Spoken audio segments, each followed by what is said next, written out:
cet espace, c'est une surface qu'on met à la disposition de nos clients. C'est un espace qui leur est destiné avant tout, puisqu'ils vont pouvoir trouver ici l'ensemble des choix, des prestations que nous pourrons leur proposer pour personnaliser leur appartement à 100%.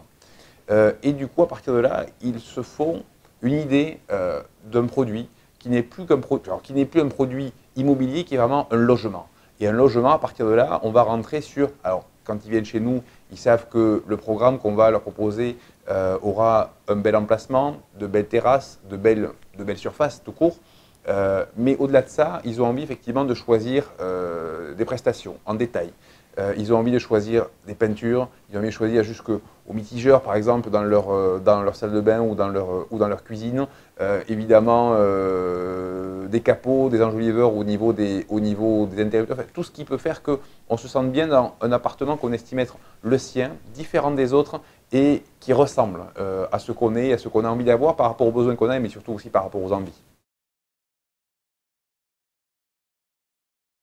On va livrer des appartements dans 1 an ou 2 ans, néanmoins il faut que les gens s'y projettent. Donc à partir de là, on leur a mis à disposition des outils divers. Alors, on va d'abord parler de la sensation d'abord de pouvoir choisir son appartement encore une fois avec le masque en réalité virtuelle que nous avons derrière, qui permet de tout personnaliser, de tout passer en temps réel, les différentes prestations, d'interchanger les peintures, les carrelages, forcément disons, poignées de porte, on peut tout imaginer. Et ça, effectivement, on le fait en temps réel, on enfile le masque et on se promène dans son appartement. On n'achète plus, encore une fois, qu'un produit à livrer dans quelques mois, on achète un produit tel qu'il est là, tel qu'on le voit et tel qu'il va être concrétisé dans quelques temps.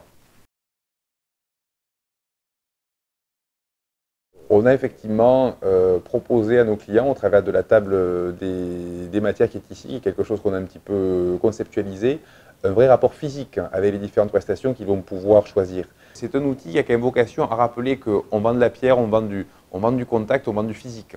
Il ne nous fallait pas oublier le fait qu'il fallait que les gens puissent se projeter. Alors certes, c'est bien d'avoir une image globale avec un casque, mais au-delà de ça, il faut que les gens touchent, il faut que les gens comparent, il faut que les gens effectivement puissent prendre un produit, le caler sur un carrelage par exemple pour voir si l'alliance des couleurs passe bien. Les gens aujourd'hui, on peut leur proposer des outils, disons des outils virtuels, ils seraient incomplets et imparfaits s'ils n'étaient pas alliés à la sensation physique d'un toucher ou d'une sensation tactile.